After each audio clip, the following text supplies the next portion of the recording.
नमस्कार, सलाम और जूले। मैं हूं सोनम वांगचुक लद्दाख से। आप में से कुछ लोग हमें जानते होंगे हमारे शिक्षा सुधार के कामों के बारे में, या फिर पर्यावरण के काम में आइस स्तूपा, आर्टिफिशियल ग्लेशियर जैसे कामों के लिए, या फिर आई लिव सिंपली जैसे ग्लोबल मूवमेंट्स जो कि सादा जीवन अपनाकर क्लाइमेट चेंज को रोकने के लिए लोगों को प्रेरित करती है। मगर दोस्तों, आज मैं इन चीज़ों के बारे में नहीं बल्कि आप लोगों को एक बहुत ही ज़रूरी संदेश देने के लिए आया हूं, जो कि चीन और भारत के बीच अभी जो टकराव और तनाव की स्थिति बनी है, इसके बारे में आपकी क्या जिम्मेदारी है। मैं लद्दाख में हूं और आप देख रहे हैं सिंधु नदी को बहते हुए यहाँ, और वो जो पहाड़ियाँ हैं उनके पीछे नुब्रा और चांगथांग के वो इलाके हैं जहाँ पर ये तनाव बढ़ता जा रहा है। हज़ारों सैनिक वहाँ ले जाए जा चुके हैं। सुनने में आया है चीनी वायुसेना के जहाज़ भी वहाँ तैनात किए गए हैं, और 1 घंटे पहले भारतीय वायुसेना के जहाज़ भी मेरे ऊपर मंडरा रहे थे। सामान्यतः जब सीमा पर तनाव होता है तो हम आप जैसे नागरिक ये सोचकर सो जाते हैं रात को कि सैनिक इसका जवाब दे देंगे। मगर मैं आज आप लोगों को ये ज़रूरी बात बताना चाहता हूँ कि इस बार सिर्फ सैनिक जवाब नहीं, दो तरफा जवाब हो और उसमें नागरिक जवाब भी हो। तो आप जैसे नागरिक दिल्ली, मुंबई और बेंगलोर और अनेक शहरों से क्या कर सकते हैं इसमें, ये समझने के लिए पहले हमें समझनी होगी चीन की ये हरकत और वो ऐसा क्यों कर रहा है। आपने देखा होगा कि ये सिर्फ भारत के साथ नहीं हो रहा है, बल्कि पिछले कई हफ्तों से चीन ये दक्षिण चीनी सागर में वियतनाम, ताइवान और अब हांगकांग के साथ भी छेड़खानी कर रहा है। और मेरा ये विश्लेषण है कि वो ये सब किसी देश के साथ दुश्मनी के वजह से ज़्यादा अपने अंदर की समस्याओं को सुलझाने के लिए कर रहा है। आज चीन को सबसे बड़ा डर है तो अपने जनता से डर है। उनकी 140 करोड़ की आबादी, जो कि एक बंधुआ मजदूर की तरह बिना मानवाधिकारों के चीनी तानाशाह सरकार के लिए काम करते हैं और उसे धनी बनाते हैं।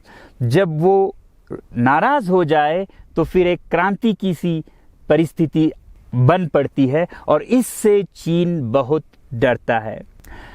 आज कोरोना के प्रकोप के बाद चीन में फैक्ट्रियां बंद हैं, एक्सपोर्ट्स बंद हैं और बेरोज़गारी 20% तक बढ़ चुकी है। लोग बहुत नाराज़ हैं, क्रांति हो सकती है, तख्ता पलट हो सकता है। इसीलिए चीन पड़ोसियों से दुश्मनी करके अपनी जनता को अपने साथ जोड़ने में लगा हुआ है, और ये पहली बार नहीं कर रहा है। 1962 में जब भारत के साथ जंग की तो वो जंग भी उसने अपने जनता को संभालने के लिए की थी। तब 4 साल का अकाल और भूखमरी हुई थी, और इससे ध्यान हटाने के लिए ये जंग की थी। चीन के लिए अपनी जीडीपी और जो खुशहाली है उसे बढ़ाते रहना बहुत ही ज़रूरी है, और जिस दिन जीडीपी घट जाए वहाँ की जनता क्रांति के लिए तैयार है। मैं तो कहता हूँ कि इस बार भारत की बुलेट पावर से भी ज़्यादा वॉलेट पावर काम आएगी। जो नागरिक पैसा खर्चते हैं चीन के सामान को खरीदने में, ज़रा सोचिए, हम आप भारतीय उद्योग को मारकर चीन से मूर्तियों से कपड़ों तक हर साल 5 लाख करोड़ के सामान खरीदते हैं, और फिर यह पैसा आगे जाकर हमारे सीमा पर हथियार और बंदूक बनकर हमारे सैनिकों के मौत का कारण बन सकती हैं। तो इसलिए अगर हमारे देश के 130 करोड़ लोग और 3 करोड़ जो भारतीय बाहर के देशों में हैं, सब मिलकर भारत में और बल्कि दुनिया भर में एक boycott made in China movement या अभियान शुरू करते हैं, तो आज दुनिया भर में चीन के प्रति रोष है। हो सकता है कि सारी दुनिया साथ आए और इतने बड़े स्तर पर चीनी व्यापार का बॉयकॉट हो कि चीन को जिसका सबसे बड़ा डर था वही हो, यानी कि उसकी अर्थव्यवस्था डगमगाए और उसकी जनता रोष में आए, विरोध और तख्ता पलट। और अगर हम ऐसा नहीं करते हैं तो कितनी बदनसीबी की बात होगी भारत के लिए, ज़रा सोचिए। एक तरफ हमारे सेना सीमा पर जंग लड़ रही होगी और दूसरी तरफ हम आप चीनी सामान, मोबाइल से लेके कंप्यूटर्स, कपड़ों से लेके खिलौनों तक को खरीद कर उनकी सेना को पैसा भेज रहे होंगे, चीन की सेना को। ये तो हुई हार्डवेयर की बात। दूसरी तरफ हमारी युवा चीनी सॉफ्टवेयर, एप्स, गेम्स जैसे टिकटॉक, शेयरिट, इन सब में मस्त, उन्हें दूसरी तरफ से करोड़ों करोड़ों का पैसा भेज रहे होंगे। तो इसलिए बहुत ज़रूरी है कि हम एक नागरिक जवाब ज़रूर दें और इसे एक अभियान बनाएं, ग्लोबल मूवमेंट की तरह। ये बॉयकॉट मेड इन चाइना का जो अभियान है वो भारत के लिए भी एक वरदान साबित होगी। जैसा कि हमारे प्रधानमंत्री ने एक विजन हमें दिया था स्वावलंबन का, सेल्फ रिलायंस, वो तब हो सकता है जब हमारे अपने उद्योग फलें फूलें। और जब हम बॉयकॉट करते हैं इन सामान का तो अपने देश के उद्योग का, उत्पाद का हम प्रयोग करेंगे और उससे मजदूरों को रोजगारी मिलेगी और सारा देश खुशहाल होगा।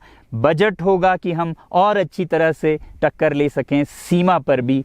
तो इसके लिए मैं आप लोगों से अपील करता हूं कि जहां तक ऐप्स और सॉफ्टवेयर की बात है तो हमारे युवाओं को एक हफ्ते में उन्हें अनइंस्टॉल करना चाहिए। Boycott made in China, software in a week and hardware in a year. क्योंकि साजो सामान के लिए वक्त लगेगा हमारे अपने देश से और बाहर से विकल्प निकलने तक, तो उसे हम 1 साल के अंदर कर सकते हैं। तो ये हम न सिर्फ अपना प्रतिज्ञा करें बल्कि 100 और लोगों को इसके बारे में समझाएं, शेयर करें सोशल मीडिया पर, और हमारी जो मीडिया है वो जनता तक, देश के कोने कोने तक पहुंचाए। और जैसे ही इसका असर दिखने लगेगा, इंटरनेट से ऐप्स लाखों में, करोड़ों में अनइंस्टॉल होंगे, तो चीन को संदेश साफ जाएगा और यही एक तरीका उसे मेज़ पर पहुंचा सकती है जहां पर कि बातचीत हो शांति की। तो जाते जाते मैं ये बता दूं कि मैं क्या करने जा रहा हूं। इस फ़ोन पर जो भी चीनी ऐप्स हैं उन्हें तो मैं 1 हफ्ते में हटा रहा हूं, बल्कि ये फ़ोन जो कि चीन में बना है इसे भी मैं 1 हफ्ते में अपनी ज़िंदगी से अलग कर रहा हूं। और 1 साल के अंदर हर वो चीज़ जिस पे मेड इन चाइना लिखा है उसे ज़िंदगी से निकालने जा रहा हूं। हमें चीन से, चीनी लोगों से कोई समस्या नहीं है, चीनी सरकार और उनकी रवैयों से समस्या है। जब तक चीन में परिवर्तन ना हो हमें ऐसा करना होगा। और आप लोगों से मैं अपील करता हूं कि आप अपने शहर में, अपने मोहल्ले में ऐसे इवेंट्स करें जहां लोग प्रतिज्ञाएं करें कि चीनी सामान का बहिष्कार करें जब तक चीन में परिवर्तन ना हो। और मैं सालों से कहता रहा हूं कि 21वीं सदी में देश के लिए जान देने की नहीं बल्कि ज़िंदगी देने की ज़रूरत है। लद्दाख में बढ़ते हुए ये देश के लिए जान देने का कारोबार बहुत देखा, और जहां एक तरफ मैं सलाम करता हूं उन लोगों के लिए, उन लोगों को जिन्होंने देश के लिए जान दिया, मगर इस 21वीं सदी में मेरा ख्याल है कि देश के लिए जान देने की नहीं, ज़िंदगी देने की ज़रूरत है।